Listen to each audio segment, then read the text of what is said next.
ღმერთის ხასიათში ძალიან მომწონს ის, რომ როცა უკან ვიხედები, ვხედავ, რომ აბსოლუტურად ყველაფერს აკონტროლებდა ღმერთი.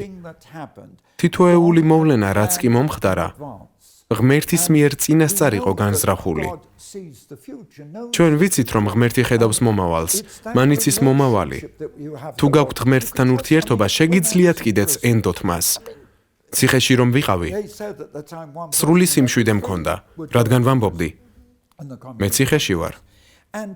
მერე რა? ღმერთო, შენ ხომ გაქვს დანიშნულება ჩემთვის. ერთ დღეს შევღაღადე ღმერთს და ვუთხარი. ღმერთო, მოწმობა მჭირდება. საკანში მარტო ვიყავი იმ დღეს და უეცრად უფლის დიდებამ გარემო მიცვა. თითქოს შენობას სახურავი აეხადა და მესმოდა როგორ გალობდნენ ანგელოზები.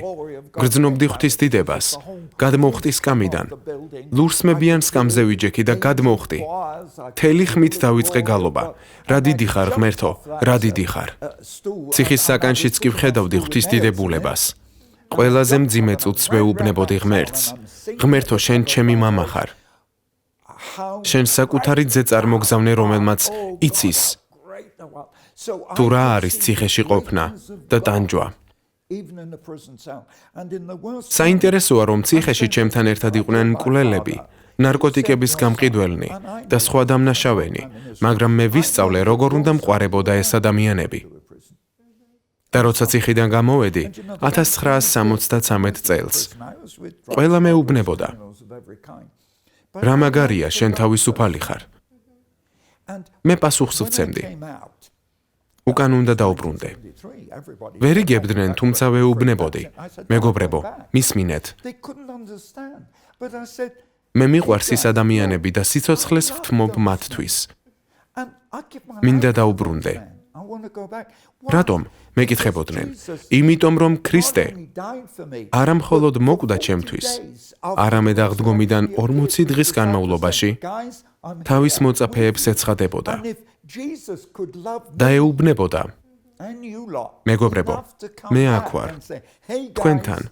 და თუ კი ესომ შემიყვარა მე, შეგიყვარათ თქვენ, შეგვიყვარა იმდენად, რომ უკან დაბრუნდა და გვითხრა.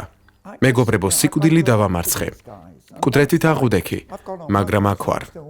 მეც უნდა დაუბრუნებულიყავი იმ ადამიანებთან და სწორედ ამიტომ დღემდე ვმოქმედებ, არ ვჩერდები. ქრისტესთან პირადი ურთიერთობა უნდა გქონდეს. მე არ მაქვს რელიგია, არ მიყვარს რელიგია. რელიგიის გამო უფრო მეტი ომი მომხდარა, ვიდრე რომელიმე სხვა მიზეზის გამო. მე რელიგიაზე არ ვსაუბრობ. მე თეოლოგიის დოქტორი ვარ.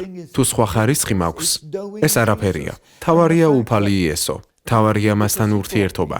აქ იმიტომ ვარ, რომ მან მომიყვანა და ყველგან სადაც მივდივარ, მას მივყავარ. ის ყველგან ჩემთან არის. ეს იმდენად ახლო ურთიერთობაა. ასევე, როდესაც ბიბლიას ვკითხულობ, ახალ აღთქმას ვკითხულობ, ვხედავ, რომ ქრისტე ხშირად ადიოდა მთაზე სალოცავად, იესოც კი თავის მამასთან უფრო ახლოს მთაზე ყოფნისას იყო. მეც მიყვარს მთებში წასვლა და იქ უფალთან საუბარი. მასთან მეგობრულად საუბარი.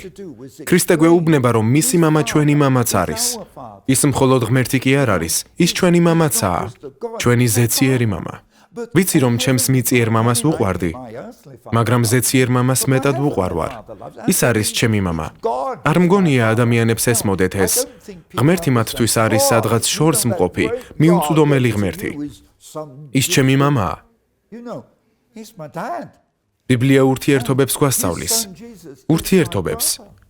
თუ შევხედავთ ქრისტეს მსახურებას, რომელიც ახალ აღთქმაშია აღწერილი, იქაც ურთიერთობებს დავინახავთ. ურთიერთობები გვაკავშირებს ამ ადამიანებთანაც. მათ უყვართ იესო. ღმერთის სიყვარულია და ეს საუკეთესო აღწერილობაა ღმერთის შესახებ, რაც ბიბლიაში გვხვდება. ქვეყნიერება ლაპარაკობს სიყვარულის შესახებ. ეს არ არის სიყვარული. ღმერთია სიყვარულის შემოქმედი და თავადაც სიყვარულია. მეც სწორედ ამიტომ ვარ აქ, რადგან მინდა ადამიანებს ესმოდეთ ეს. აქ იმიტომ არ ვარ, რომ რომელიმე რელიგიაზე ვილაპარაკო. აქ იმიტომ ვარ, რომ უფალ იესოზე ვისაუბრო და ვუთხრა ყველას. მან ისე შეგვიყვარა, რომ თავისი სიცოცხლე გაიღო ჩვენთვის. ახლა, როდესაც უკრაინაში ომია, უამრავი უკრაინელი კვდება. ისინი თავს სწირავენ ერისთვის, საკუთარი ხალხისთვის. იესო კი მთელი კაცობრიობისთვის მოკვდა. თუმცა ქვეყნიერება უარყოფს მას.